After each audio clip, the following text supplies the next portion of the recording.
Vamos a ver el origen de la nomenclatura del nombre de las carreteras en España. El Plan o Sistema Peña de Carreteras, que data del 1940, lo ideó Alfonso Peña Beuf, que era por entonces ministro de Obras Públicas. Este plan o sistema pues le puso nombre y nomenclatura a las carreteras tanto nacionales, comarcales y locales. La idea no era suya, ya venía desde... La idea principal fue del año 1762, que fue un proyecto económico que diseñó Bernardo de Guard por encargo del que era entonces rey de España, Fernando VI. Este plan o sistema Peña estuvo activo hasta el 1984. Actualmente muchos tramos de estas antiguas carreteras nacionales se han transformado en autovías o transferidas a las comunidades autónomas, cambiando su nomenclatura, aunque hay muchas que aún la conservan. Vamos a ver cómo funcionaba, qué sistema tenía este plan Peña. Lo primero es que se ideó para que desde Madrid salieran 6 caminos radiales y que partieran desde ahí, que eran las nacionales principales. ¿Sí?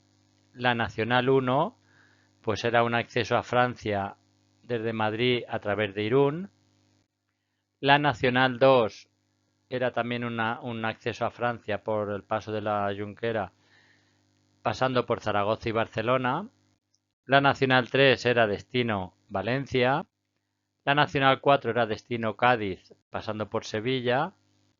La Nacional 5 era un destino a Portugal, pasando por Badajoz. Y la Nacional 6 pues iba destino a Coruña. Bien, estas serían las principales radiales, ¿eh?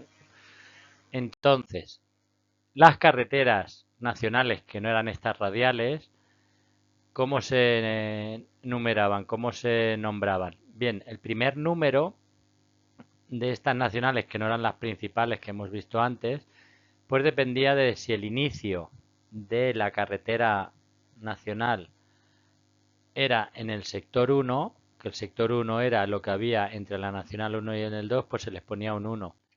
Si el inicio de la carretera nacional era en el sector 2, que el sector 2 era lo que comprendía entre la Nacional 2 y la 3, pues se le ponía un 2 el primer número. El sector 3, entre Nacional 3 y 4, se le ponía un 3 si el inicio de la carretera estaba ahí. En el sector 4, que era entre la Nacional 4 y 5, pues si el inicio de la carretera, el primer número era un 4. En el sector 5, que era entre la Nacional 5 y la 6, pues si la carretera tenía su inicio ahí, su primer número sería un 5. Y si el inicio de la carretera nacional era en el sector 6, que era entre la Nacional 6 y la 1, pues se le ponía el primer número un 6. Las Islas Baleares pues tenían el inicio del primer número de las nacionales era un 7, las Islas Canarias era un 8 y Ceuta y Melilla pues era un 9, el primer número. Bien, el segundo número de identificación de la carretera dependía de su inicio, si estaba dentro de un círculo concéntrico o de una corona, pues desde Madrid. Si el inicio de la carretera estaba en este círculo concéntrico, en esta corona, desde Madrid y inferior a 100 kilómetros, pues se le ponía un 0. Si el inicio de la carretera estaba desde 100 kilómetros inferior a 200 desde Madrid, pues se le ponía un 1. Si el inicio de la vía estaba dentro de la corona de entre 200 inferior a 300, se le ponía un 2. Si el inicio estaba dentro de la corona de 300 kilómetros desde Madrid e inferior a 400, se le ponía un 3. Si el inicio de la vía estaba entre los 400 kilómetros e inferior a 500, se le ponía un 4. Y si el inicio de la vía, pues el comienzo de la vía estaba a 500 kilómetros o más de Madrid, pues se le ponía un 5.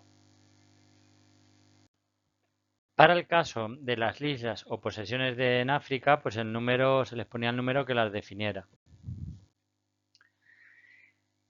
La tercera cifra, el tercer número, dependía si la carretera nacional tenía configuración transversal, o sea, si no pasaba por Madrid, o si tenía configuración radial, si alargándola podría pasar por Madrid. Si tenía configuración transversal, se le ponía un número par en el tercer número. Los puntos kilométricos de estas carreteras pues descienden en el sentido que veis aquí de las flechas, ¿sí? Si tenía configuración radial, pues se les ponía en el tercer número un número impar, bien, y también los números descienden, pues siempre descendían en dirección Madrid. La carretera nacional, la N340, también llamada como o carretera del Mediterráneo, fue la más larga de las carreteras nacionales que hubo en España. Sí, tenía un total de 1.248 kilómetros. Unía Puerto Real, ahí estaba el kilómetro cero, sí, en Cádiz, y unía Puerto Real en Cádiz con Barcelona, y ahí estaba el último punto kilométrico, sí. Discurría por toda la costa mediterránea española y atravesaba por 10 provincias. Actualmente la Nacional 340 pues ha sido desdoblada y convertida en autovía.